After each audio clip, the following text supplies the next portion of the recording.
I'm just going to do a video on the M8000 levers from Shimano. We're just going to tear it down and then rebuild it. It's a little bit more tricky than the Hope stuff or the SRAM stuff that I've used. So yeah, hopefully it'll be of some use.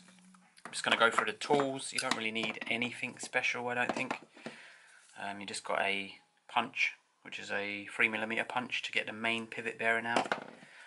This is a 2mm Allen key. And you need like a Phillips or Posi drive. And I think that's it really. Yeah, there's no real specialist stuff needed.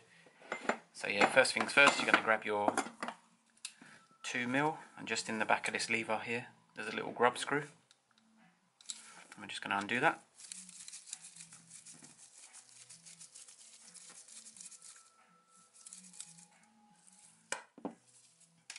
So there's your little grub screw there.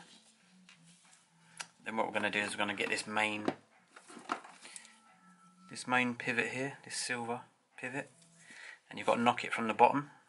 So that's why we've got this tool. You might have to hammer this. Sometimes they can get a bit stuck, but this one shouldn't be too bad. It's probably just going to push through quite easily. And there you can see already on there, it's touching the 3-stroke screw. So we're just going to screw that in all the way.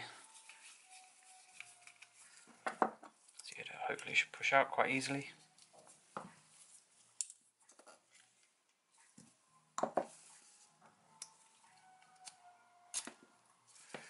And there's your main kind of lever pivot. And then that means your lever can now come apart. So this section stays together, it's not going to fall anywhere. Then you've got your little spring there as well. So what you have now is you have a little roller ball cam system there. And obviously your plunger that pushes on your piston. So yeah, the next step, we're just going to take this 3-stroke screw out.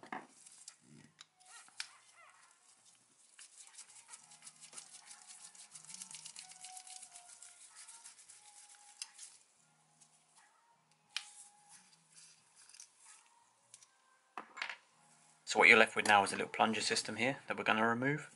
And what we've done is we've screwed in this 3-stroke adjuster all the way. And what that means is it's going to push down on the piston, so the piston's not going to get in our way when we try and remove this. It gives us probably about 1mm more of leeway to get it out. So I'm just going to grab a pair of pliers, get a good grip on that, and then you're going to push down and twist. And then you can get your little plunger out, put that out of the way. And then what you're left with is there's 2 plastic guides that you can push out.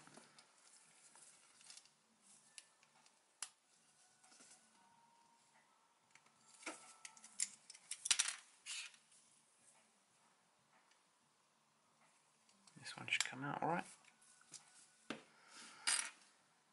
And then there's a little plastic bit here as well, which is part of the 3-stroke mechanism.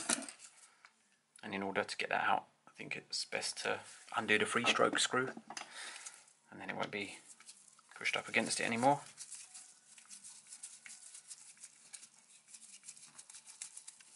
And that just comes out.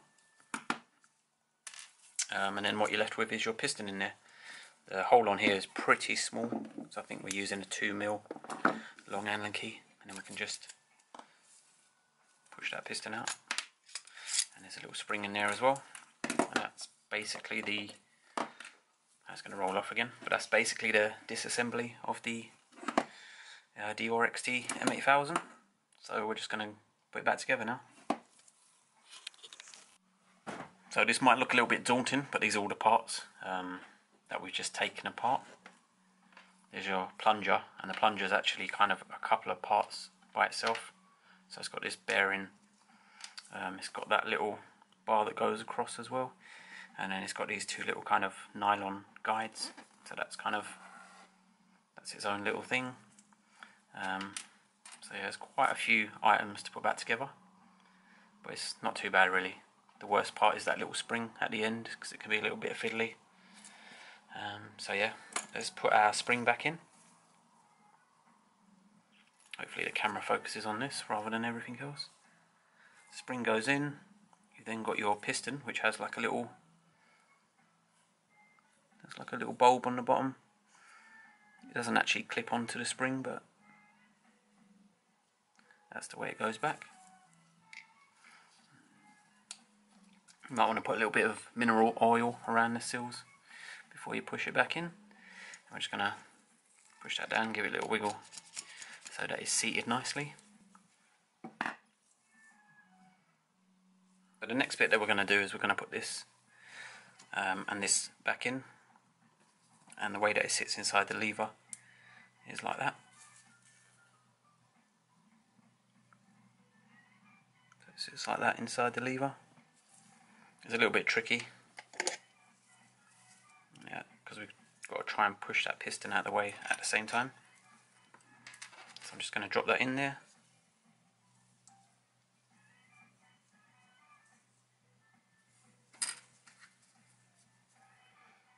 At the same time, you want to maybe get like a flat end or something and just push that piston out of the way.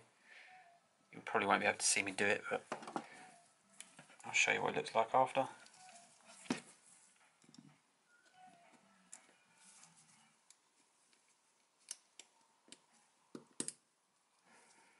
So once you've kind of got it there, you can adjust it. So if we can try and see there, it's not quite lined up on that little hook, and there's another one on this side just in there, and that's not also lined up, so you can kind of just push it to where you want it to be. So that's lined up nicely there, that's lined up nicely there, and then when we push that piston down, you can see the little plastic lever moving out of the way, hopefully. So what we can do now is we can push the piston down and then push in that 3-stroke screw, and then we can hold that in place a bit better, which is easier said than done. Will it allow me to do it now? No. So if you don't push it, it will kind of just bend the end of the plastic. So you just want to push it down a bit and then wind that 3-stroke screw in a little bit. And there you can see it's just... Can't see anything because the bloody screen on the camera is upside down, so it's a bit difficult. But there, you can see the little screw just there, on the, pushing on the little 3-stroke adjuster. So we're just gonna screw that all the way in. There we go. And we're just gonna show you what it looks like once it's sitting all in there.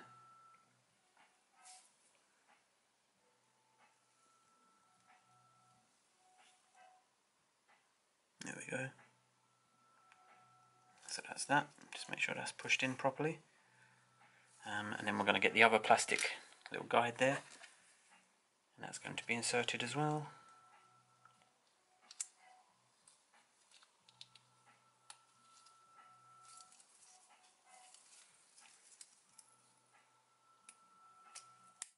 Over there. And there's your other plastic guide that's been put into place. Now we're going to the little plunger. So there's your plunger. You've got a little bearing there as well, and there's an axle that goes through the middle of it all. And then there's these two kind of nylon plastic washer things that sit on the end. So basically that goes into there. You put the bar through the whole lot. And then you can put these little caps on the end.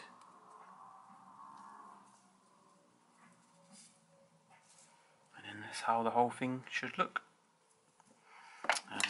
This bit's pretty easy. What we're going to do is we're going to drop that in there, but like that. And then once we push it in there, we're then going to turn it around like that. So grab a pair of pliers or something.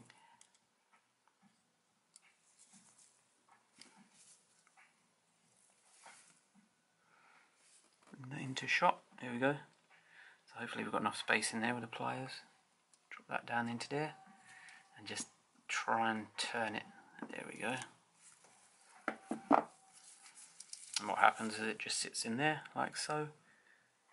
So there's like a little groove in the plastic clip that we put in earlier, and the little nylon washers that sit on the end of this plunger, they just slide along in a little groove.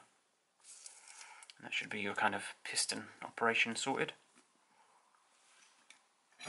So next thing is the lever, which is a bit of a pain in the backside. There's a spring that goes on this lever, but we don't have to put it on yet. But this is how it goes on. So if the brake lever or the master cylinder was going that way and the hose was that way, and this was actually our brake, you'd put it at the lower bit.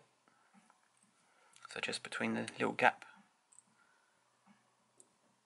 just between that little gap there, this little spring goes in like so, and just sits there like that. And what that means is when it's in place, it stops the lever kind of flopping around, but it's quite difficult to get it in. So, well, it was with this, because this pin that I've got is a little bit bent. It's not straight, this one. So yeah, we're just going to grab our lever, this bit here, hooks behind the cam.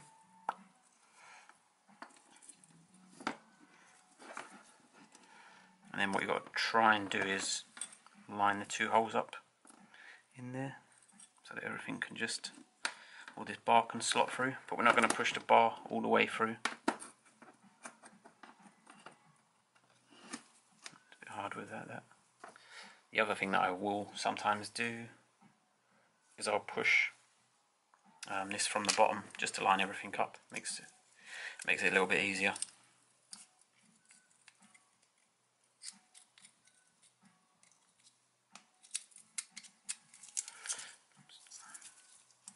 So there you go, a little punch come through. I'm just trying to follow that.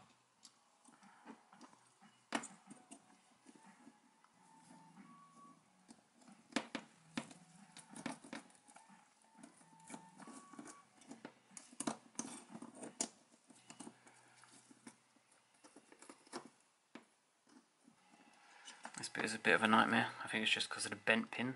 I think if you've got a nice kind of straight one, it shouldn't be too bad. And what we're going to do is we're not going to push that pin all the way through, because we need to put this spring on. I'm going to bend the lever back. And what you want to make sure is that the pin's not in that gap yet, because you won't be able to get the spring in there. So we're just going to have to push that out a little bit more. There we go. Like I said, we're going to get this little spring, push it into that gap.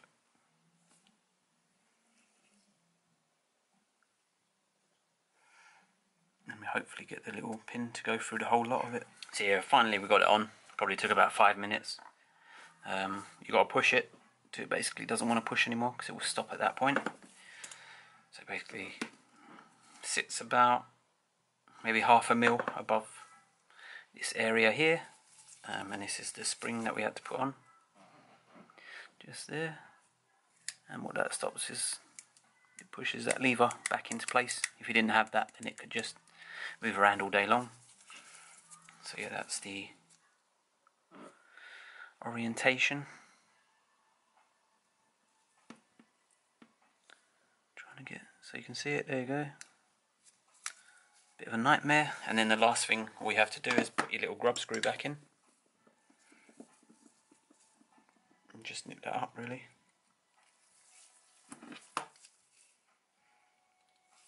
Goes in very, very straight on there.